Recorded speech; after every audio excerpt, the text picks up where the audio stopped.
Howdy neighbors, David here. And today on Boondock Stallions, we are on day 12. Yes, day 12 of our 31 days of Halloween. And I forgot that because of my streaming service, I get the Chucky TV series a day late. So we're going to do that tomorrow. And today, instead, I subbed out Friday the 13th, Part 5, because any Jason movie is a good Jason movie, and so here we are. And I did Friday the 13th, Part 5, because it's a personal favorite, but before we get started, go ahead and give this video a like and subscribe to the channel, and get ready, because at the end of the video, I'm going to ask a question about this movie that directly relates to my horror movie trivia question that I'll be giving away cash prizes for on Halloween, so look forward to that. Halloween 5. It gets a lot of flack because the guy who directed it previously directed meaning one, porno film. And I say one because everybody's like, oh my god, Part 5 was directed by a porno director. He's a porno director. He did one. I mean, so yes, technically he is a porno director, but to say it like that, you'd think he did Ron Jeremy's Greatest Hits or something. No. Well, maybe Backdoor Sluts 9. Oh, Backdoor Sluts 9. Anyways,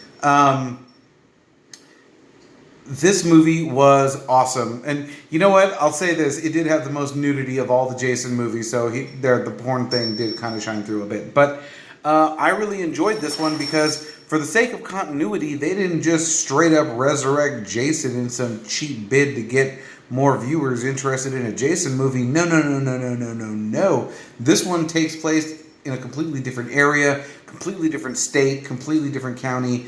Even though they have heard of Jason and it is in the newspapers and he's kind of a notorious serial killer and everything that he did in the previous 4 movies would be kind of the thing of legend that you hear about all over the country. But this movie doesn't take place near any of that nonsense, so it's a copycat killer named Roy. And a lot of people complained that there was no real Jason in this movie, but there are in fact flashbacks of actual Jason in the movie, and they very cleverly showed this to us by having the hockey mask show you which Jason is which.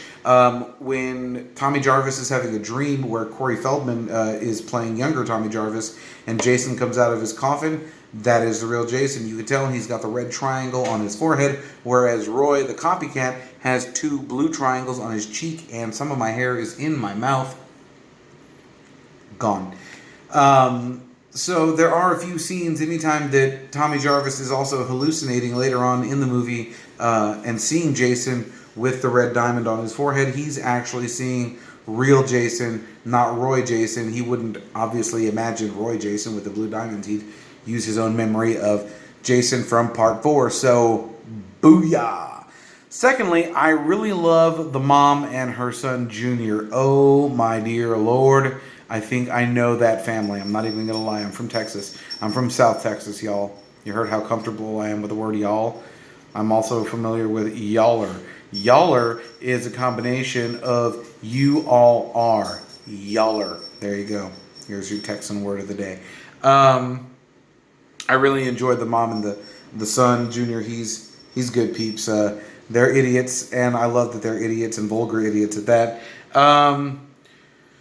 So this movie, and since it's not an actual Jason movie and it is a copycat killer, this is a straight up revenge story because there were no actual murders except for the first murder which set off the killer. And honestly, while watching Friday the 13th Part 5, how are y'all going to let the angriest actor in existence chop firewood with an axe? I mean, that dude is just wishing a mother would. You know what I mean?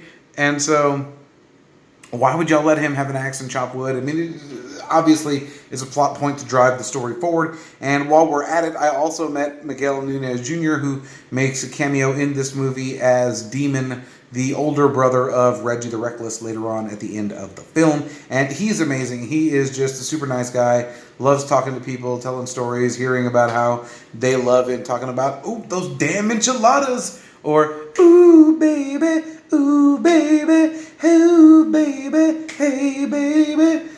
Yeah, please don't dislike me for that. I mean, I was just, I saw the movie.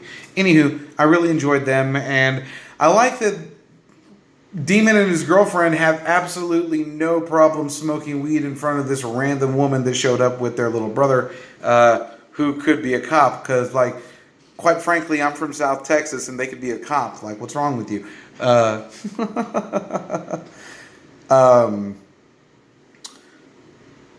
Let's see. I guess this ranks up.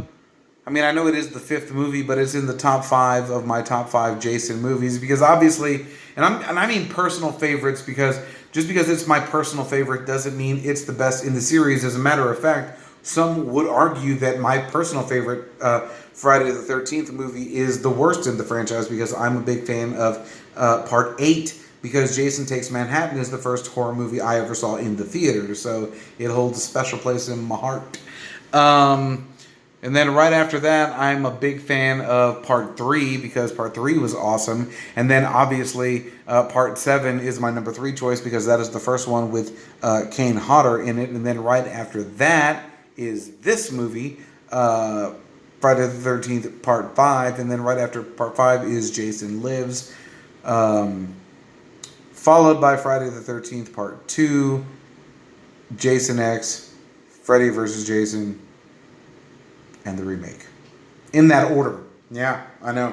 Surprise ranking that I put the last one at the end, and most people would say it's a generational thing, but I just really didn't like the remake, and I love horror. I love remakes when they do it right. Like the Child's Play remake, that was a good one because it didn't try to contradict or elaborate on things from the original movie. It was its own story. It was its own entire entity from top to bottom, but it did keep in the idea that there is a killer doll and its name is Chucky and it's a foul-mouthed little redhead, and that's pretty much how they kept it the same. The Friday the 13th movie was trying to recreate the nostalgia, the fun, the joy, the feeling that you got from watching the original 8 movies, and then elaborate on, Jason can run and he's got this elaborate underground tunnel systems with these strings and pulleys and tripwires with bells and whistles so that he knows who's moving where on what part of the property, and he can zoom under there and capture them quickly without having to run. And it's just like, dude, that is a lot of work. Like, I'm surprised I was able to say all of that without having to stop for a breath or stutter, because I stutter. Like, I stutter. I know anybody that's been watching my live streams knows that I stutter quite a bit, and it's not as relevant in my videos because I edit and cut and paste and delete all of the stuttering and stammering that I do because I'm a bit of a stuttering stammer. Anyways. What is your favorite Friday the 13th movie? Let me know down in the comments. I've also put down my Instagram, Facebook, and email because by answering these questions, you are up for a chance to win $50 cash on Halloween night when I decide who the winner is, announce it on my live stream. So, YouTube is in no way responsible for this cash prize. It is just me, David, here on YouTube. Take my email, answer the question either here on the channel, on my Instagram, in my email, or even on Facebook, but you have to subscribe. Hit the subscribe. I'm watching those numbers, so let me know. I'm trying to get up to 100. The question is, how does Friday the 13th Part 5, A New Beginning, relate to the first 3 Indiana Jones movies?